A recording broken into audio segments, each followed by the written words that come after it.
today we will be focusing on an important area of disability, which is essentially a hidden disability, which is neurodiversity. Most of the population who are affected may not even know they are on that spectrum of neurodiversity. They've always struggled in life, in education, but it's a kind of a revelation when they find out the cause of all their problems.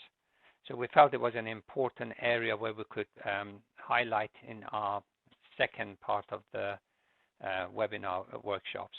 I work for Genius Within, and my name is Martina Foreman.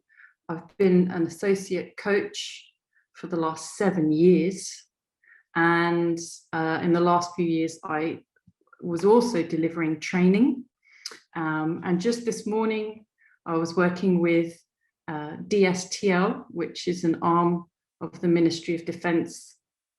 I affectionately call them my nerds because a lot of neurodiverse people work there, and frankly we would want them to, because they do some very specialized work and they solve some very, very difficult problems, and they do all that with great aplomb. So I spent 3 hours with them this morning, and as NASA said, a lot of people with neurodiversity, they don't know that they're actually affected by it. So I had somebody, he's 58, and he was diagnosed with autism and ADHD 2 months ago.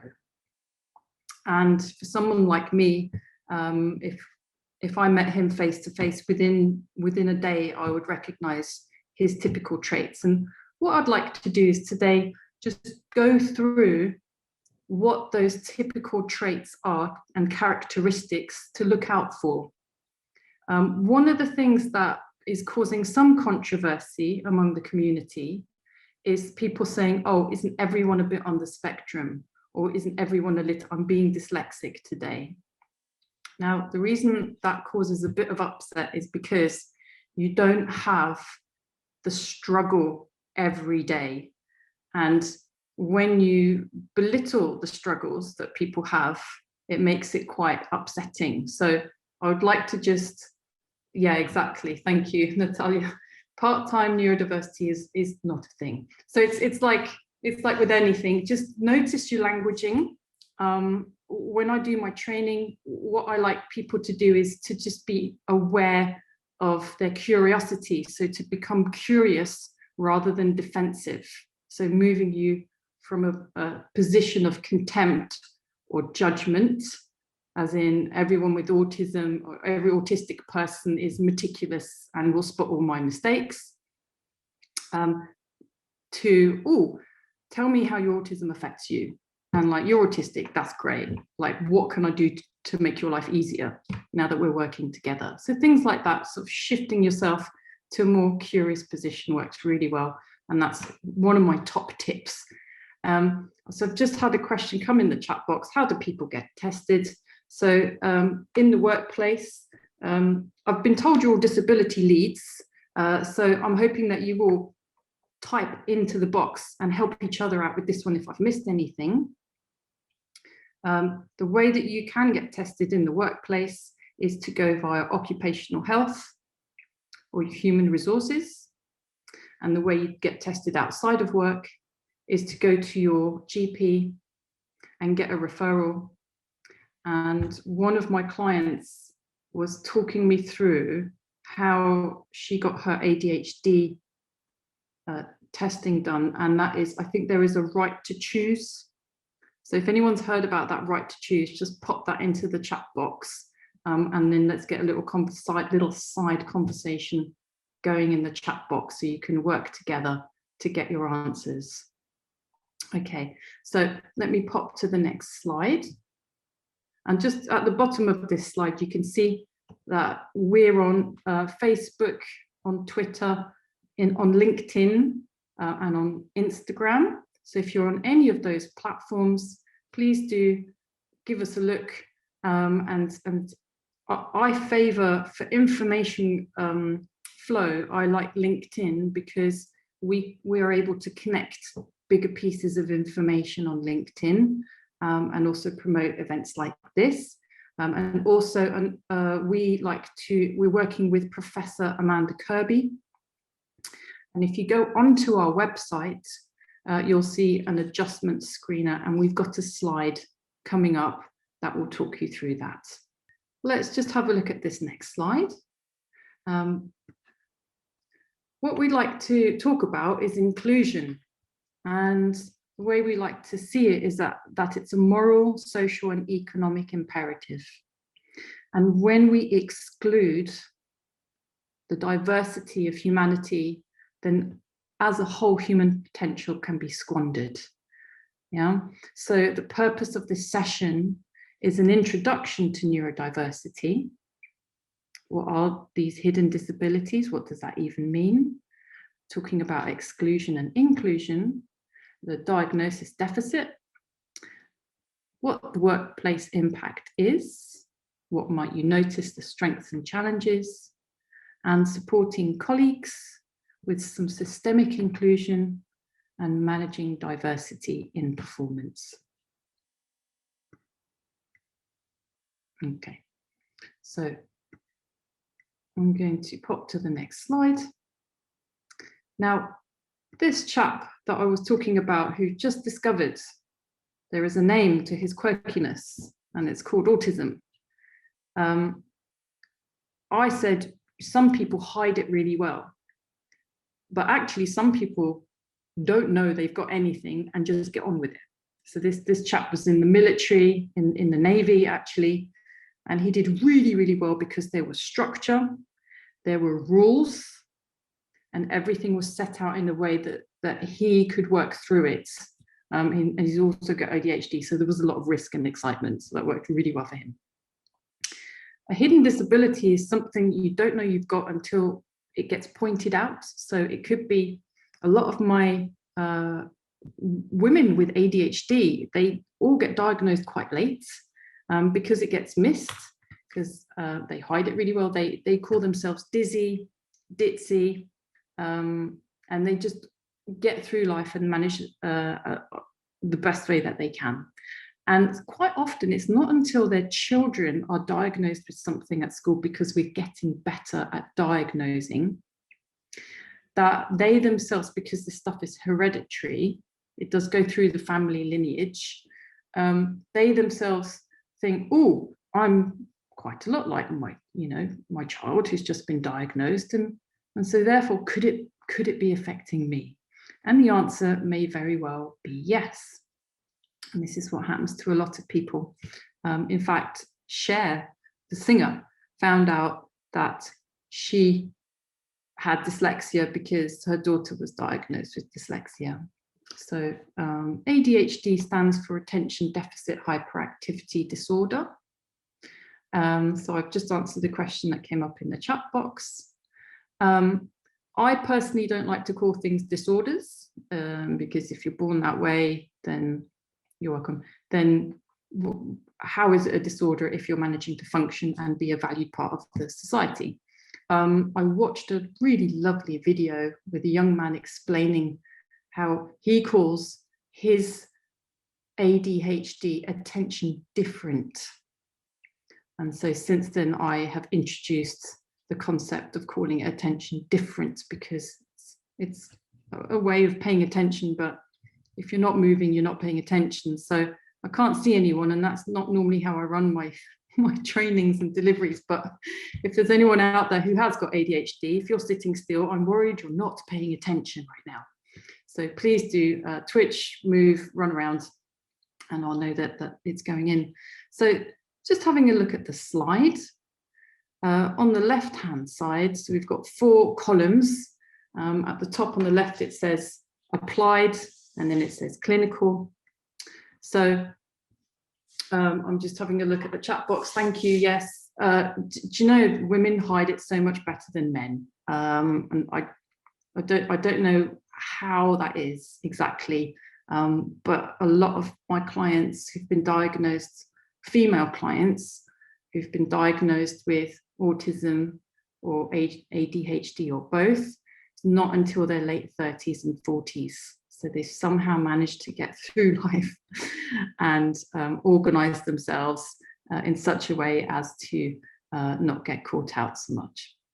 Whereas the boys, they can, and this is typical, this is like a stereotype, the boys can be a little bit destructive with their ADHD. So I had an opportunity to work on a project at HMP Rochester in 2019 and was supporting 19 to 21-year-olds in this male prison, and most of them were diagnosed or undiagnosed ADHD, and they'd all had very similar backgrounds of being very disruptive in school, being sent to PRU, and then not doing well there either, and getting caught out and being on the wrong side of the law.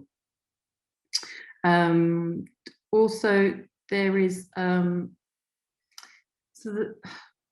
article came out in The Guardian a month or so ago saying that we're noticing that it's a 4 to 1. So 4 boys to 1 girl being diagnosed with autism. But typically most studies have been done on white males with brown hair. Yeah. So if the studies are being done on a set type of person, then yes. And it's the same as with the painkiller Nurofen. A lot of the early tests were done on men and the way they experience pain. And it wasn't until the makers of Nurofen worked out that women have pain too, that then tested on female studies and worked out that women experience pain differently. So then created a whole lovely different batch of painkillers for the female problems that we sometimes have. So that was lovely. Back to the slide. Now we separate it out, and the way I look at it is this. On the left-hand column, so let's call it column number 1, it starts on the left.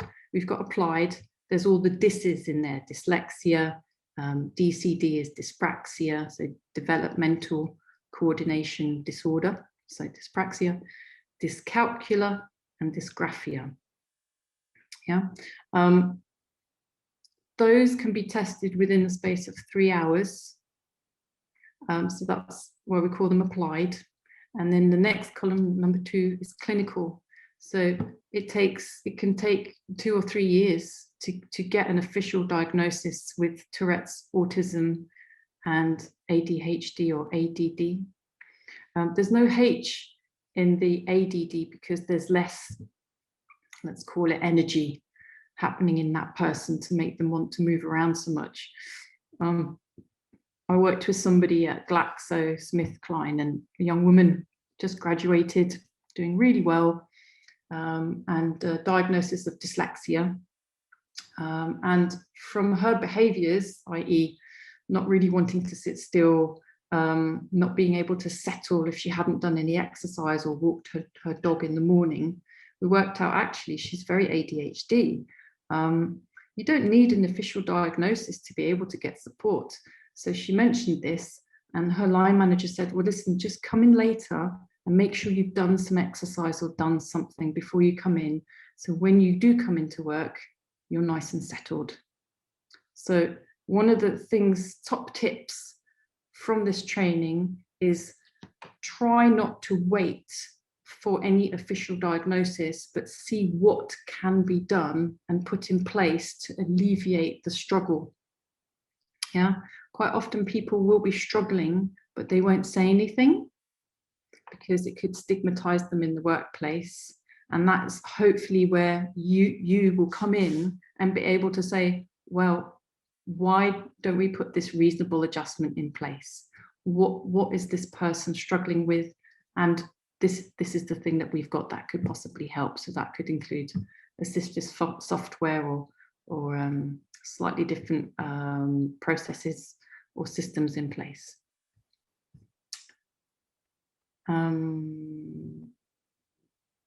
Okay, just a quick question from Anne, thank you. So what have we got for people in precarious situations, freelancers? So what you've got is, have you heard of Access to Work? So if you Google or check in your browser, Access to Work, that is a government agency that's got a pot of money, and they will hopefully be able to give you some support in the form of paying for assistive software, any kind of equipment, and also give you some coaching. So follow that up if you can. Yeah, we covered that yesterday, Martina, but it's very helpful to, no, it's good to remind, because Access to Work does pay for neurodiversity. And what is interesting, it used to be a medical model that you had to have proof you were either autistic or dyslexic, but they no longer need to prove. So if you feel you need that intervention and you know what the solution is, then talking to the Access to Work advisors, you should be able to get those interventions approved. So whoever's got ADHD is going to be affected in different ways, but there is they're trying to break it down into inattentive and attentive. But basically, everybody's unique, and yes, women manage to mask it. They don't know they've got it until much later in life. And what I would say on ADHD is there's lots of things like little strategies that you can put in place. Things like using the Pomodoro timer, so making you focus on something for 25 minutes and then go away and have a break for 5 minutes. Doing things like not trying to stuff everything in, like putting too much on your task list. A lot of the things that I often do with people involves time management. And I think I've got a slide coming up that talks a bit more about that. So back to this slide, and we're looking at the column 1 and 2 from the left. People are born with this. It relates to, with the DISs, relates to reading, writing, motor control. That's the applied side of things. The clinical side of things relates to behavioral skills, so communication, self-control. Yeah. With autism, we've noticed the differences in the brain and in the nervous system, and with ADHD, we noticed there's differences in the hormonal system, the endocrine system. Yeah. So we're still discovering more about that, but that's one of the reasons why people with ADHD can take amphetamines, and it helps them to slow down and focus, where for the rest of us, we would just go bonkers and do all sorts of crazy stuff on amphetamines. So how interesting is that? Yeah, so what works for one person might not work for the other, but obviously getting the right treatment at the right time and then getting the strategies put in place will help someone with ADHD at whatever stage they're at in the journey. Just to cover, DCD is developmental coordination disorder, otherwise known as dyspraxia. Yeah, which is one of my favorites. A lot of my social workers are diagnosed with dyslexia, but what makes them fantastic social workers is their dyspraxia, which I call the unloved cousin of dyslexia, because it gets missed so often. I think LiveScribe would be covered under Access to Work because it's assistive technology, isn't it? Actually, Martina, it's an interesting subject, because job choices or giving people responsibilities, if they have on the neurodiversity, certain jobs actually fit that profile better. So if you get the right job, you can actually flourish and thrive. If you get the wrong job, then it can actually kill off your career. So how do employers identify the strength of those individuals, in what role they'll be better? So that is something that often there's a mismatch. You know, I've had a case where a person working for DWP for many years in finance, she had autism. She would just love the job, and then they moved her to customer service in a totally different area, and she hated it. She was signed off on depression and for several months. and the line managers refused to reinstate it back to the old job. Mm. Eventually, they did. So this is really important. It's sometimes a matter of looking at why that person is not performing and identifying the strengths and the weaknesses that comes from the neurodiversity and making sure that matches the kind of role they want them to do. Mm. And even on a larger level, BT, about, I don't know, about eight years ago, removed the clerical layer supporting people going out in their vans.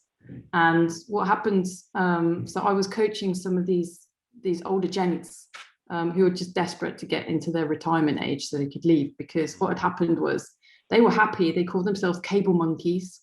A lot of them, a lot of people who are excluded from school by it being a literacy-based system of education, find themselves in jobs where they're actually using their strengths. Yes, so it ticks a lot of boxes for being able to plan out in your imagination where you're going to put all the copper wiring and how you're going to route it through a building and into the box. So all these cable monkeys were running around for like decades, being happy as Larry, up poles in the middle of winter, in pits, digging out tunnels, because they had that clerical level, that layer supporting them. And then BT said, we're going to change the business. We're going to get rid of all clerical, and you're going to get given iPads and iPhones so that you need to read your own emails and download your own instructions. Well, that didn't go well. We know. It did not go well at all for a lot of people, for probably hundreds of men, not so many women, but.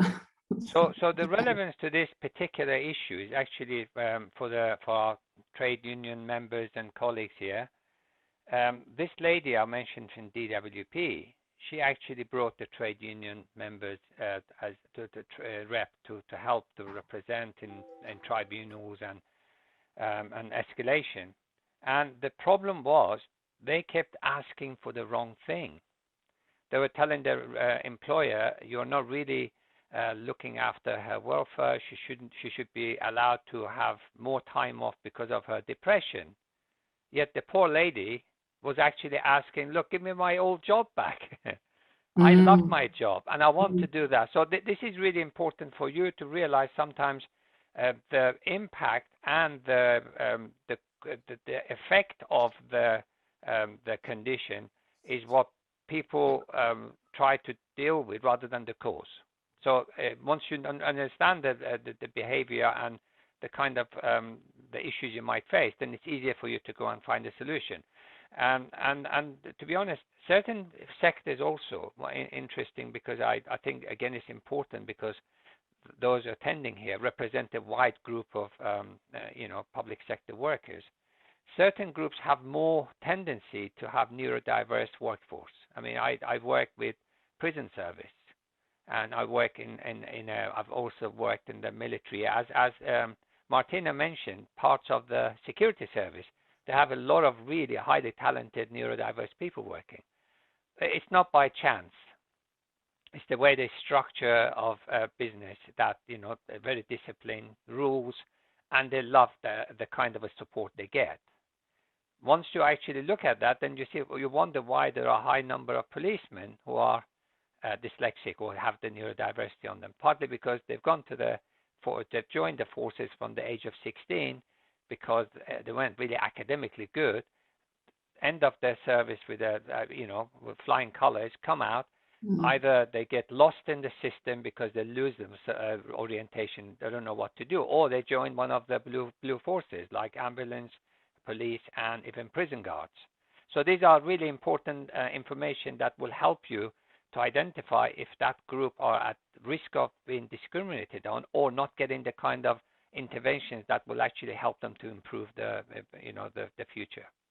Sorry, Martina, I thought it was relevant again to highlight some of those issues because you do come across a lot of people. I've been dealing with nurses who have also on the neurodiversity. As you said, there's that care and the passion as well as some of the things that come with dyspraxia, but certainly then the learning disabilities that follows it stops them progressing and getting promoted because they just simply struggle with the literacy part.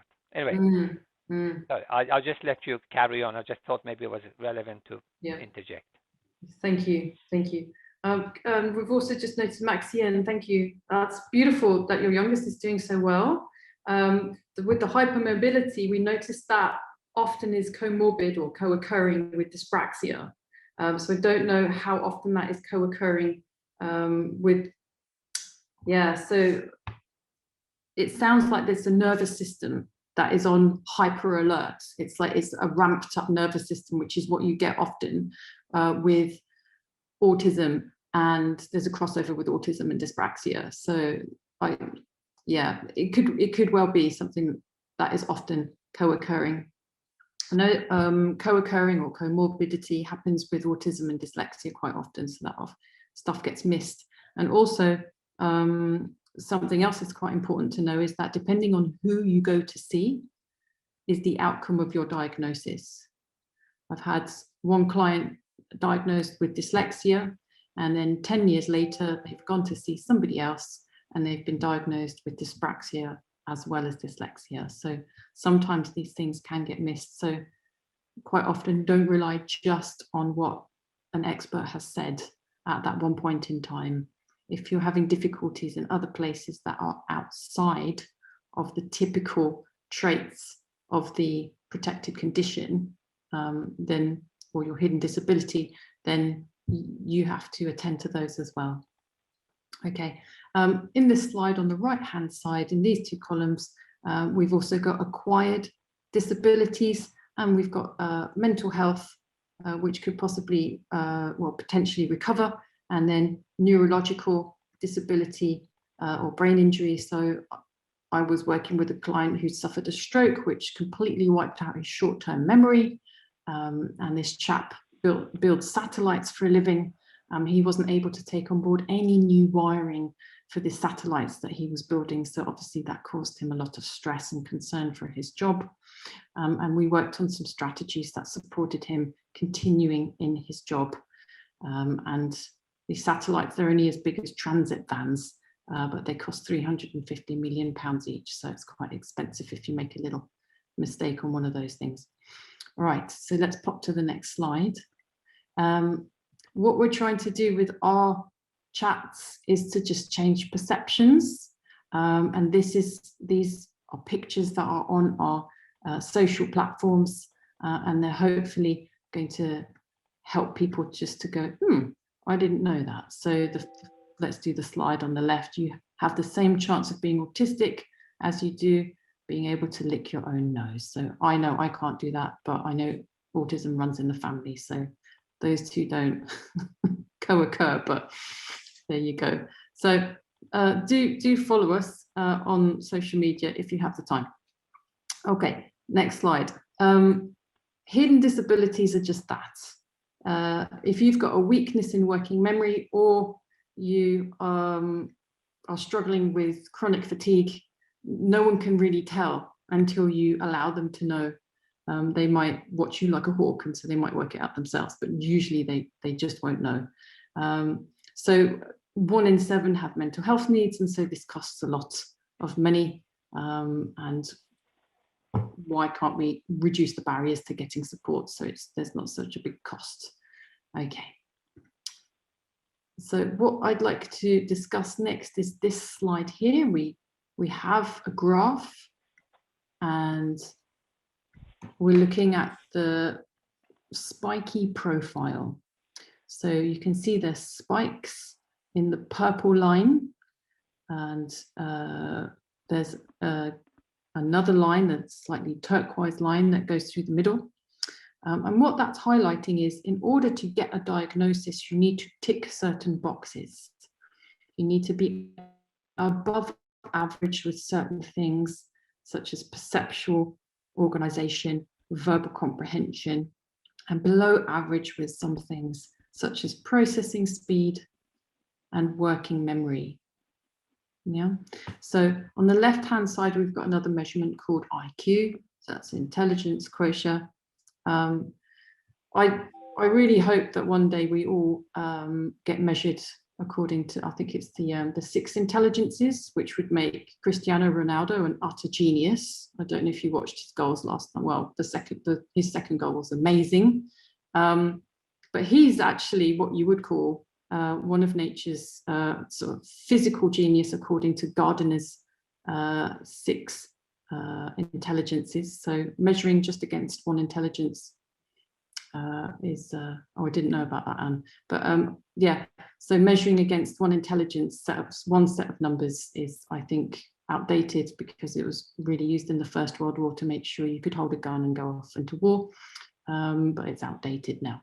So what we're looking at is the system that we're born into, this civilization as such, in the Western world, creates us to be generalist. So we have to be generally good at everything. So reading, writing, physical intelligence, stuff like that. If you went to Latin countries, your intelligence would be more highly rated if you're more sociable. And so if you go into different places around the world, different things in that society are more highly regarded. Yeah, so we can look at what that boils down to. So when you start your job, they want you to be good at everything, a little bit of everything. But then when you get better and niche yourself, then you become a specialist. So what quite often happens is people with neurodiversity, they start off as specialist thinkers, and they're not so good at integrating themselves to become generalists. And sometimes that can cause a barrier in the workplace. Yeah. So thanks, Anne. I didn't know that. Just noticing the chat box going on there. All right, let's pop to the next slide. Oh, let me just finish off on that last slide. If you are not able to tick boxes and create a spiky profile, then you will not be able to have the official diagnosis. So I had an official test to see if I had dyslexia, because I have an absolutely atrocious working memory. Stuff just pops right in and out of my head all the time. It's really frustrating, although I have come to terms with myself doing that. I also know that I solve problems at the drop of the hat. So I'll see things and be able to just go, well, why don't we just do that? But the reason I couldn't get my dyslexia diagnosis is because I can spot my own spelling mistakes. I'm quite good at spelling because I love words and I love language. Yeah. So otherwise, if I couldn't spot that so well, I would probably have a dyslexia diagnosis. So just because somebody's gone for something and they haven't had it doesn't mean they're not going to be struggling the same way. Yeah. So it's a bit of a grey area, but hey, we love grey. Yeah. So just be aware of that happening as well. It's not all black and white when people get tested. So as I was saying, the spikes, and here they are written. We've got basically what I just said. So perceptual reasoning. I said verbal comprehension, didn't I? So that's different. And then processing speed and working memory. So what's happening? Let me just bring up another slide ever so quickly. Because this is, if I was with you in person, I would draw this in front of you. I hope everyone can see that. This is like my rubbish drawing of 2 smiley faces, 2 people. On the left, you've got neurotypical, on the right, you've got neurodiverse. Neurotypical person has got room above, in their attention span, so in the forefront of their attention, to hold about 7 bits of information. That's what we call working memory. Your creative, holistic thinking person there's nothing going on. There might be a moth fluttering by, or a balloon or something, just random. So this is why people can be very creative, is because there's just nothing there until there's something there. On the left, the neurotypical is very good at delivering information sequentially, in order, recalling information when put on the spot. Your neurodiverse person, no, not so much, unless they really know their stuff. But if you're asking them for new information, they will ramble. The thing that's happening for someone, which is quite useful to pay attention to, when you're neurodiverse, you're always looking at something from different angles. So if you have noticed, if you've ever worked with somebody who's neurodiverse, so whether they've got dyslexia, dyspraxia, autism, ADHD, they will always try and explain or they call it over-explaining. But once they understand that they're actually always seeing things from at least 3, if not more, different angles, then it's not over-explaining, it's trying to explain as much as possible when you can just sense more, you can see more. Yeah.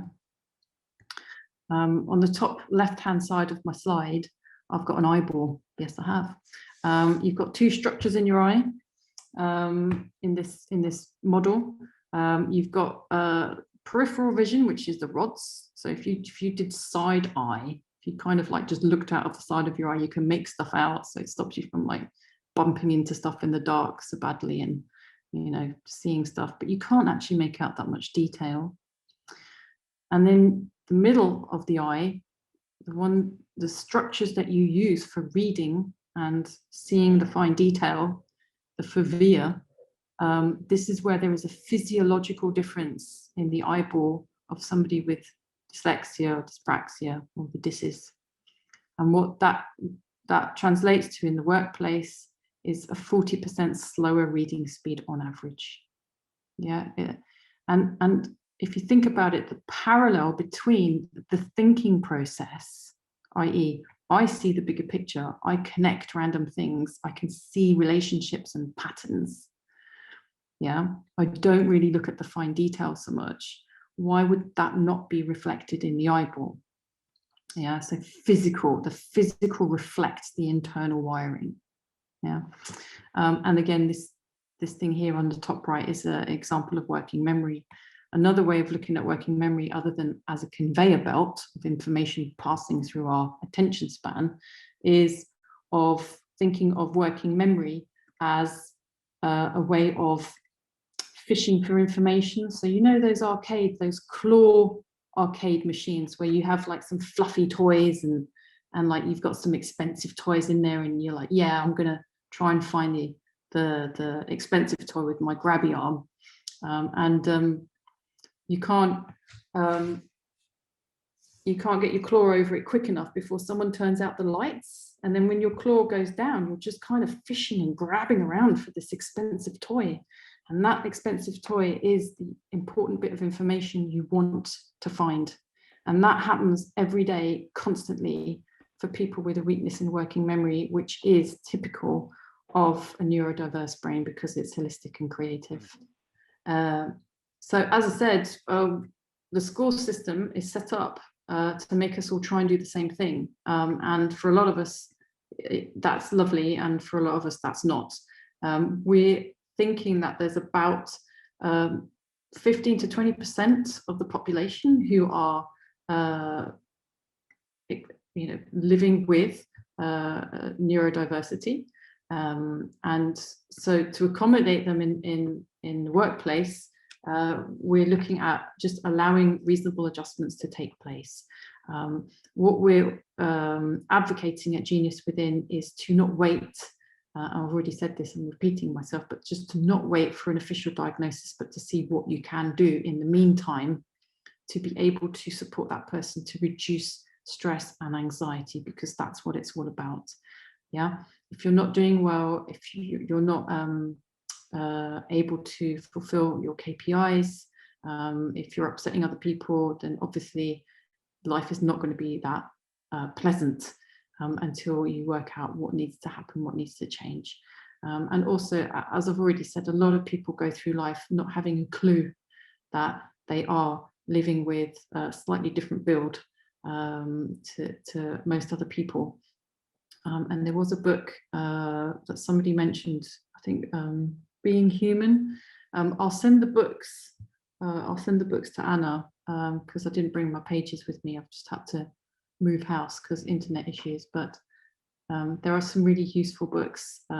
Professor Amanda Kirby is publishing a book and it's called Neurodiversity in the Workplace. So that's coming out on the 3rd of August. This slide you've got in front of you is based on the work of Mary Colley, and it's called a Dander chart. And it's a really nice way of saying, well, look, there's like a beautiful spectrum of neurodiversity. And on the slide at the top left, we have neurominorities.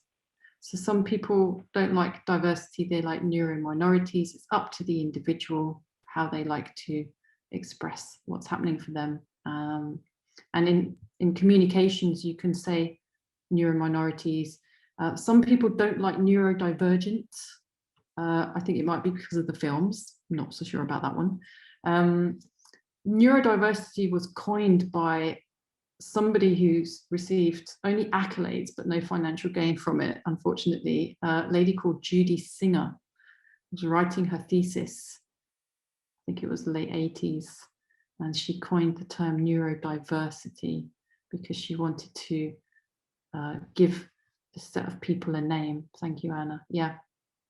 So this is what we have in front of us. We have this lovely bubble chart, the Dander chart, that shows the collection of what there is that we would include.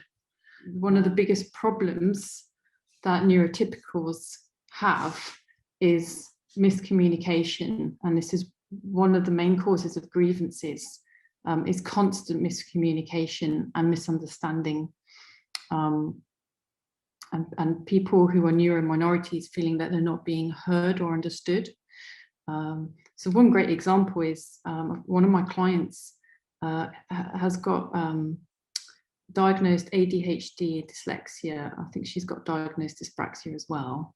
And her line manager turned to her and said, "You need to stop being so sensitive." Right. So how are you going to switch off your sensitivity to what people are saying, especially when you're feeling attacked by another team? Yeah. So in that sense, the team manager, that line manager, needs training rather than the client. My client doesn't need desensitizing. In fact, her line manager needs sensitivity training, i.e., you know, it's like saying to somebody, "Well, stop being such a woman." It makes no sense.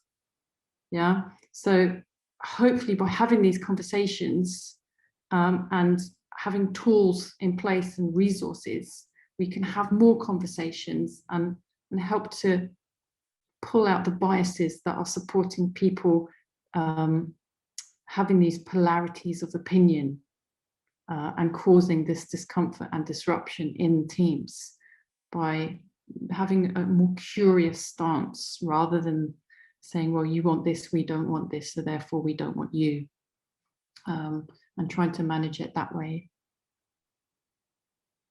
Okay, let me just check if there's anything in the chat box that I've missed.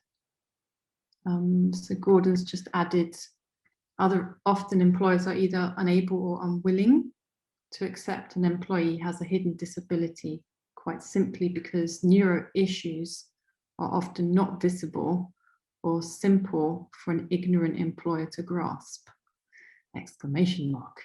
Yes, so quite often you'll come up against, we can't afford to do things differently. When we're coaching, most of the time, like the highest percentage of coaching we do is around memory and concentration, and then organization skills, then time management, and then communication.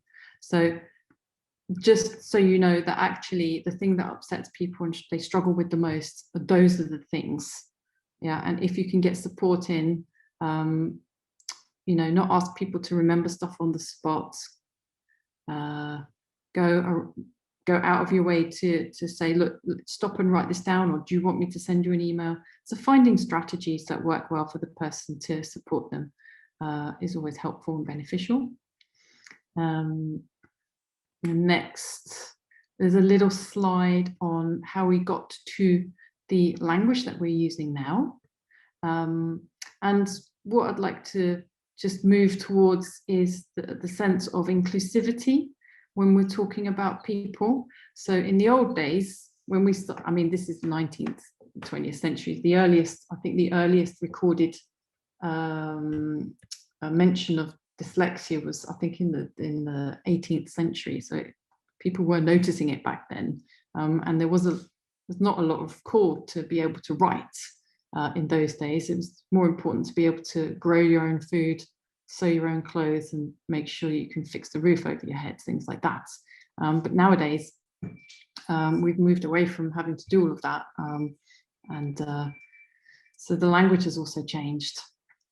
The big problem, and I think this is why autistic people who've read up on, the history of autism are actually quite angry, is because it used to be labeled, and this is including ADHD as well, it used to be labeled as a mental disorder. Yeah, a lot of younger people don't know that. A lot of younger autistic people are just like, well, I'm autistic and I just have different sensitivities, but they don't even know that used to be a thing.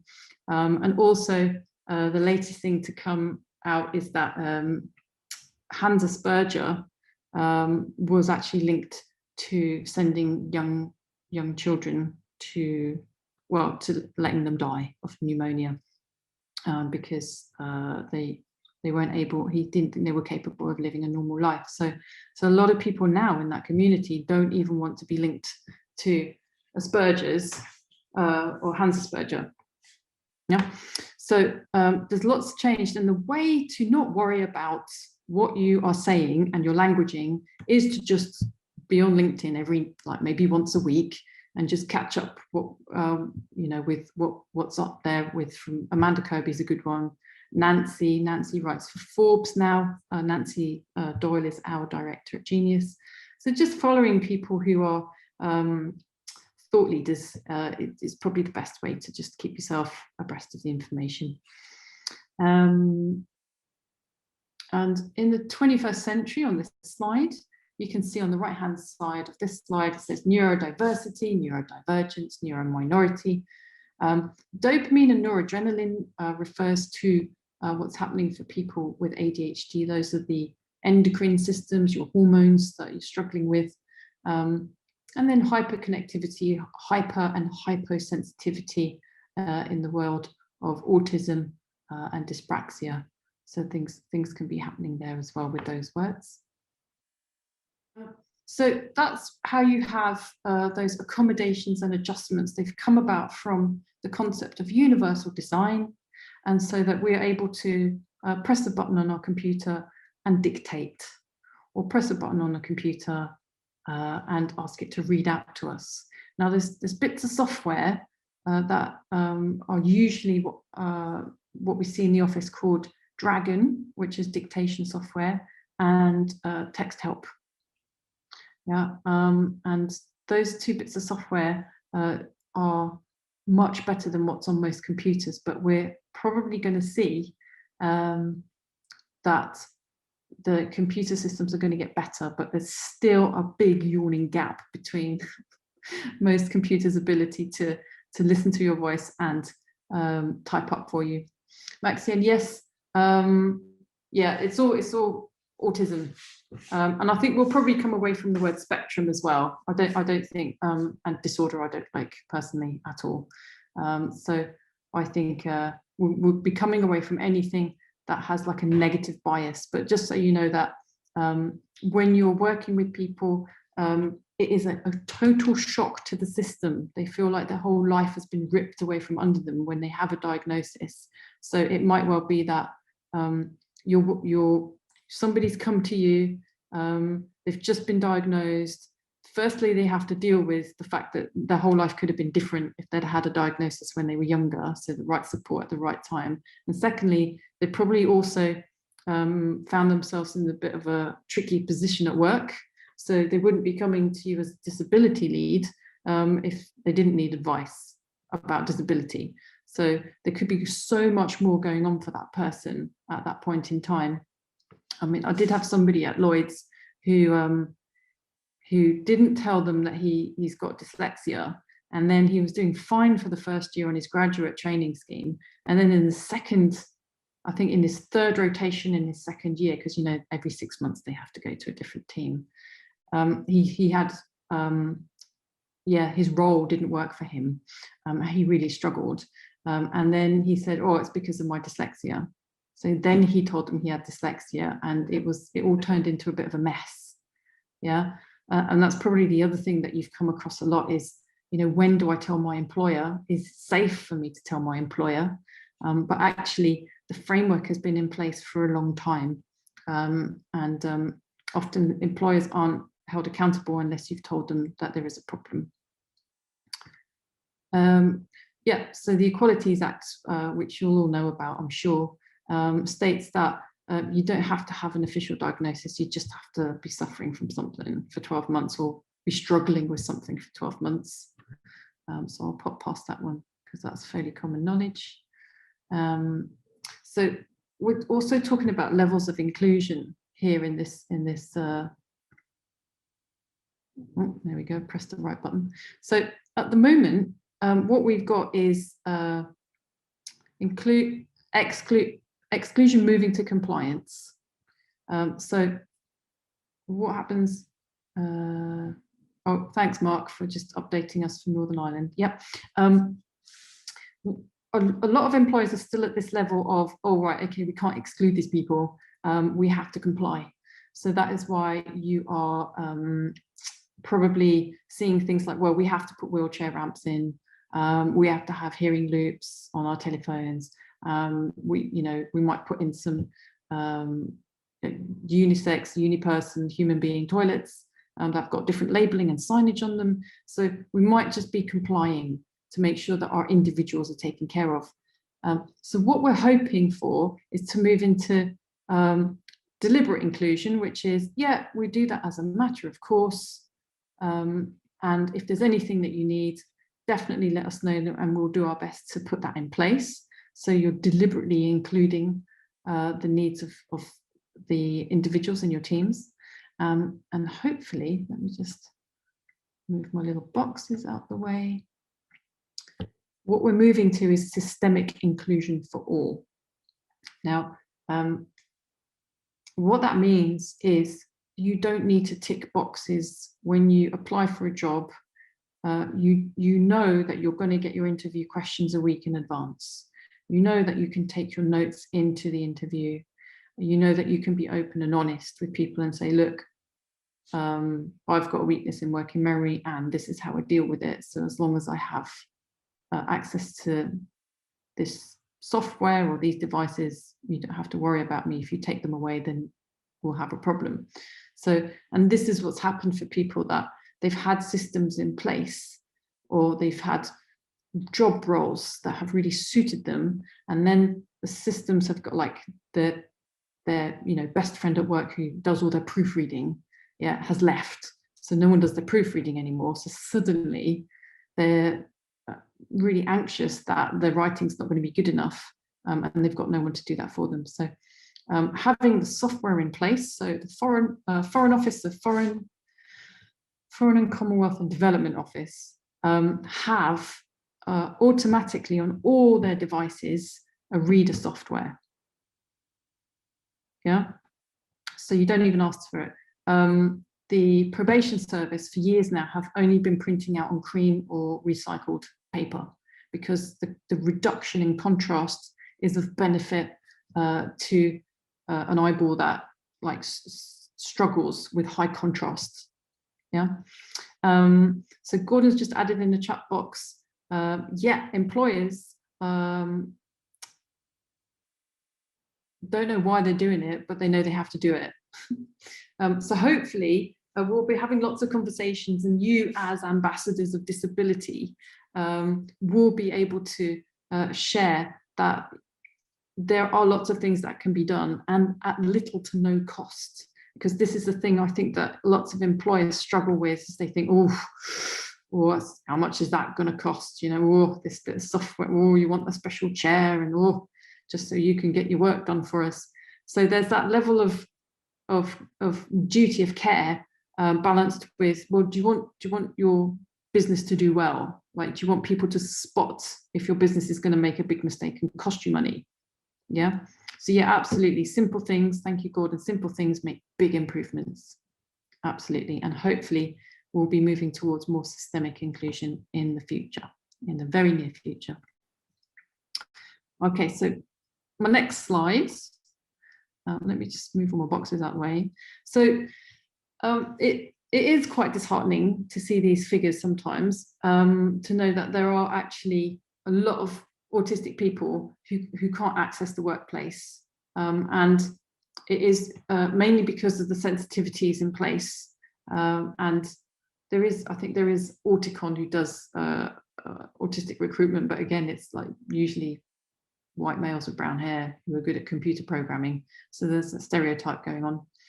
Yeah, so I think we've probably all come across the information that a lot of prisoners have ADHD, but not only ADHD, but lots of dyslexia and dyspraxia in there as well. And I think I'm coming near to the end of my slide deck. So direct discrimination is just so you know, we're just covering it in a slide, is making assumptions about capability and treating it differently as a result.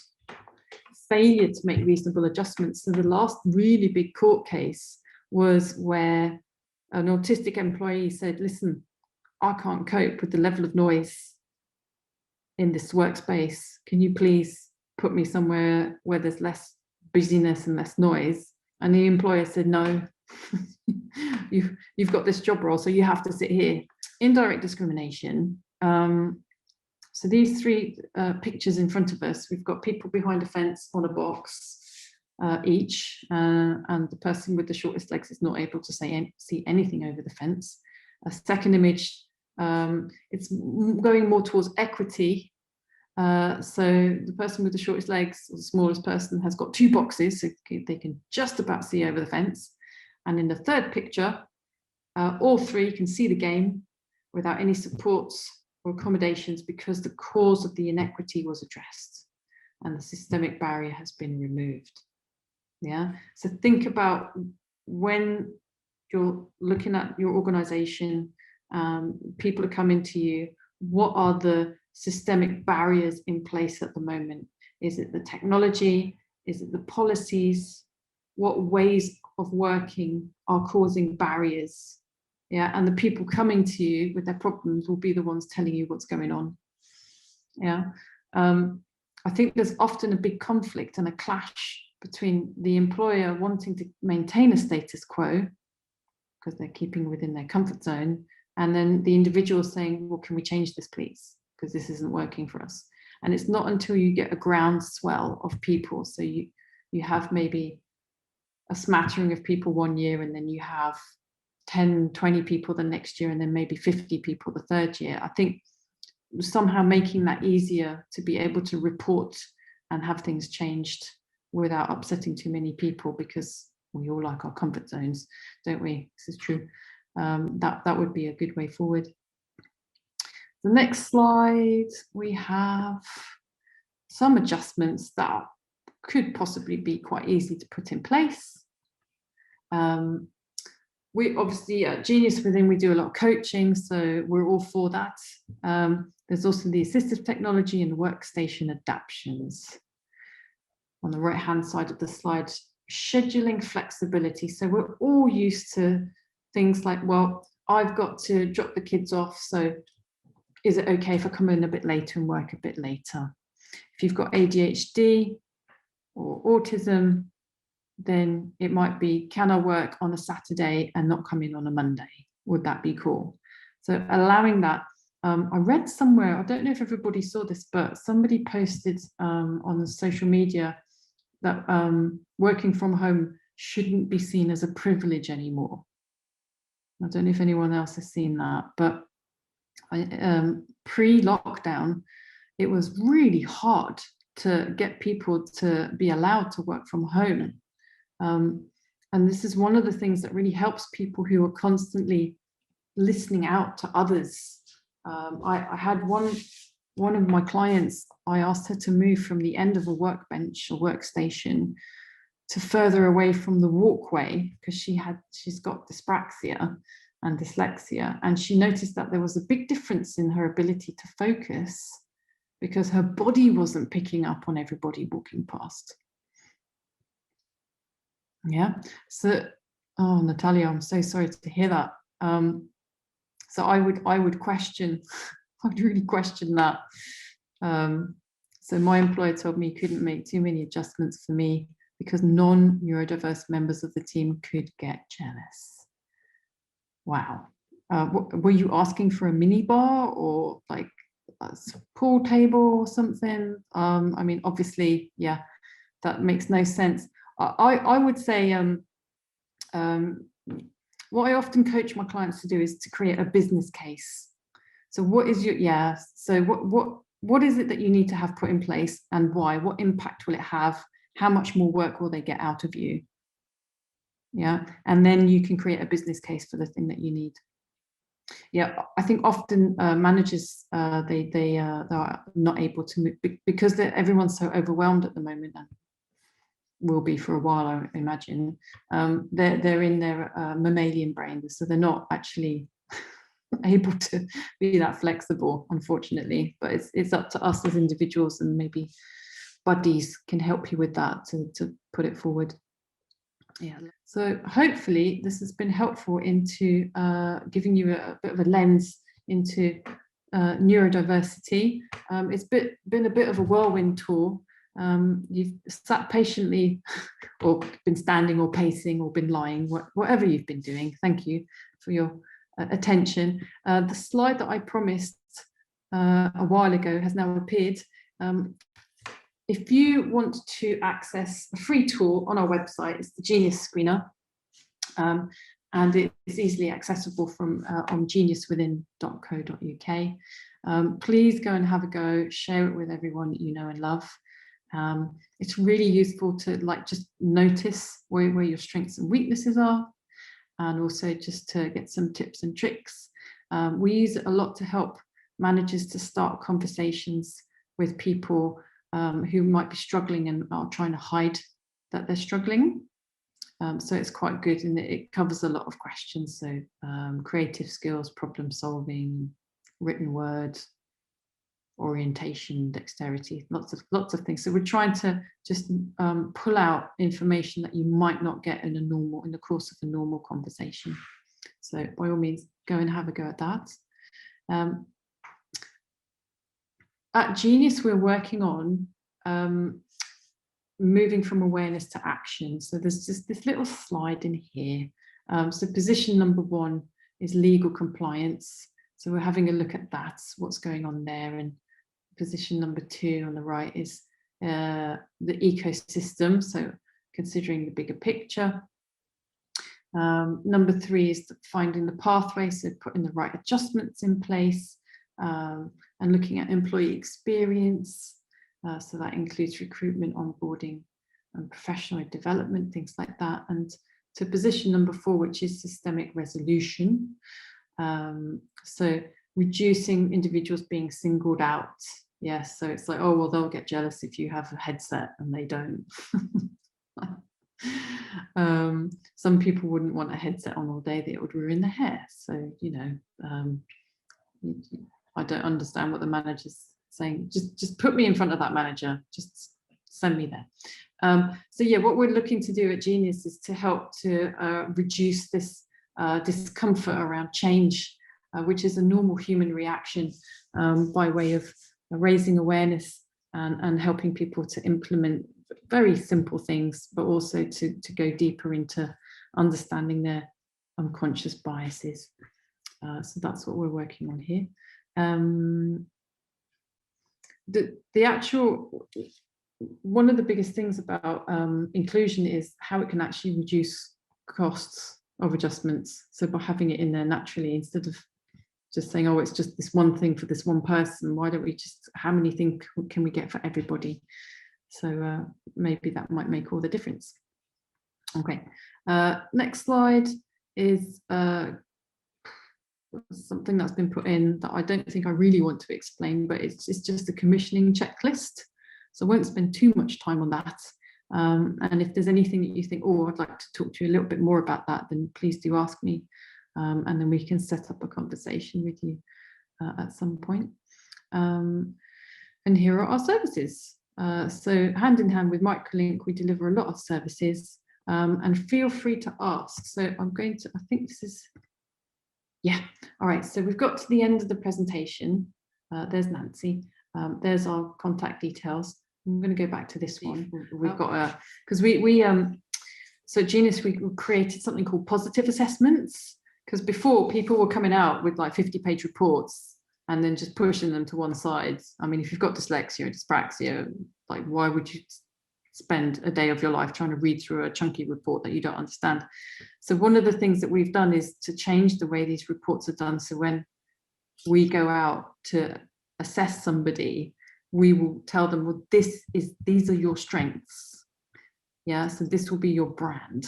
So when you're at work, this is what you need to be selling about yourself. If you're going for a new job, go for jobs that let you do this a lot. So positive assessments is a big thing at Genius. And the other question was, if a person's symptoms fluctuate, how accurate can a single point in time diagnosis be? That's a good question, especially with autism, because somebody can be high functioning one day and really low functioning the next, and with ADHD as well, because that's more behavioral. So yeah, and that's why the diagnosis takes like a couple of years with those things. I'm just noticing that we've got, the terminology around neurodiversity that's not best described as a disability. Yeah, it depends on your person as well, Nadia. So if you've got somebody who's like, well, I've got this disability and like I just can't remember stuff when I need to remember it, then you just use their words.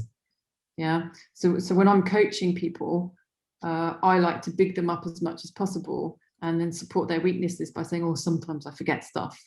Yeah, or sometimes I have a weakness in working memory, or sometimes I can't focus for love nor money. Yeah, so it depends on the person and how they want to describe it. And calling it a disability, if you think about it, we've created a social model of disability. So because you can't read or write that well, it means that you're stupid. But actually the person can read and write, but we're just not testing them on stuff that they're actually really good at and above average at, which is critical thinking, problem solving, spatial orientation, things like that. So not testing them on stuff that's actually more useful for helping us to survive our current problems. I'm just having a look at the next thing.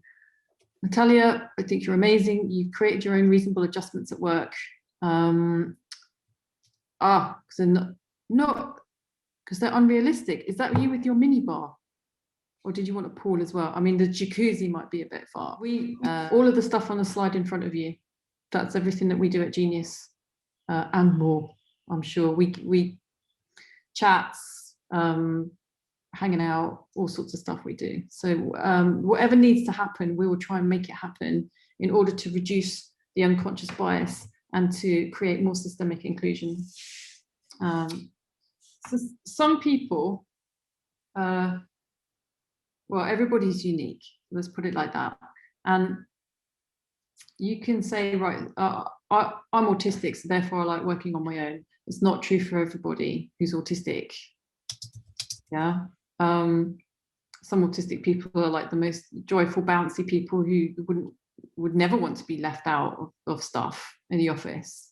Yeah. So it's up to the individual to decide what's best for them. And I think probably having a one size fits all is great. So we all, we go into the workplace, there is a desk, there is a chair that is adjustable. Yeah. Is it a standing desk? No. Do you want to stand? Yeah, that would be nice on occasion. Yeah. So hybrid working, we've just found out, latest thing for public service, mix of home-based and office working. Yeah, cool. I think the biggest gap last year in lockdown was the fact that people were having to work off their tablets, having to work off their own laptops because they weren't able to use the things that they were accustomed to in the workplace, like a big screen or two big screens. So then that was all being shipped into their own homes, and then they were having to work off the end of their bed. Or I had one lady who was sat on her landing in my training this morning. So, I mean, it looked like she was in an office, but she was like, no, I'm on my landing. I think this has caused a huge, almost useful bit of turmoil to create a bit more inclusion. Right, so here's the thing with getting an official diagnosis: validation. You have somebody who validates your problems, and then you can hold up a report saying, look, this is me, right? So that is the biggest thing, and this is why lots of people do prefer to have a diagnosis. And what we're saying is, under the law, you don't need to have a diagnosis to say, can I please have some help? Can I have the software? Can I please work until 10 o'clock tonight and then start at lunchtime tomorrow? Yeah, so it depends again on the employer and the people you've got around you. If you could have the best line manager in the world, but if they're up against the worst departmental head in the world, then that's going to be a problem.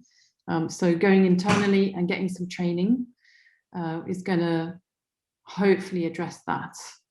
And there's lots of different training out there, and at Genius, what we're trying to address is the inclusion aspect of going, right, okay, so what happens when you have to compromise on reasonable adjustments?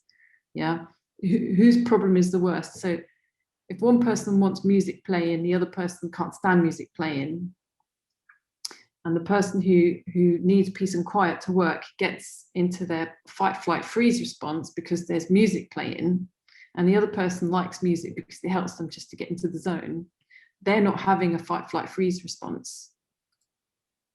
Yeah. So just look at what responses are happening in with regards to the person and the reasonable adjustments. And yeah, it's all about educating your employer, but it's educating the next person and then the next person. It's just, and educating is something that I get my clients to do, but in a way that's very subtle. So instead of going, I've got dyslexia, so that's why I just solved the problem before any of you lots. So some people might go out and do that, or some people say, oh yeah, I spotted that because that's what I'm really good at. And that's what my dyslexia does for me. Yeah, so it just depends. If you can go around educating and spreading the word on, these things and why they're useful, these characteristics and traits of these protected conditions, that can go quite a long way. And remember, 1 in 10 people in the workplace is likely to have a neurodiverse protected condition. So it's not like it's uncommon. Did you come across the GCHQ? We're actively recruiting people with dyslexia and dyspraxia about 5 years ago. Did you see that? So GCHQ is a government communications headquarters. So basically they're part of the spooks. And what they do is they listen in. I don't know how legal that is, ever since Edward Snowden said that America's listening to everything. I don't know what we're up to, but listening, spotting trends and patterns and connecting random ideas is what holistic brain is really, really built to do. It's like, oh, I heard that, and could that have something to do with that? Oh, that's interesting. Yeah, so think about the next time you use a DVD, yeah, which slowly, thanks Netflix, is becoming obsolete. But who'd have thought a laser beam and a piece of round plastic need to go together? Someone with severe dyslexia came up with that. Yeah, and a lot of some really, really useful inventions were created by people with very holistic thinking. And that's from a book called The Dyslexic Advantage by Edie and Edie, which is quite a good read. Thank you to everybody who joined today. This would have been nothing without your attendance and your really lovely questions. And do get in touch if you need any more support from Anna or myself at Genius. So we've got on our YouTube channel, we've got some like nice nifty little videos that are quite useful and informative. So hopefully you might have time to have a look at them. All right, thank you. Have a lovely afternoon. Take care. Thank you, Martina. Thanks, Anna. Thank you, Burbit. Bye. Bye.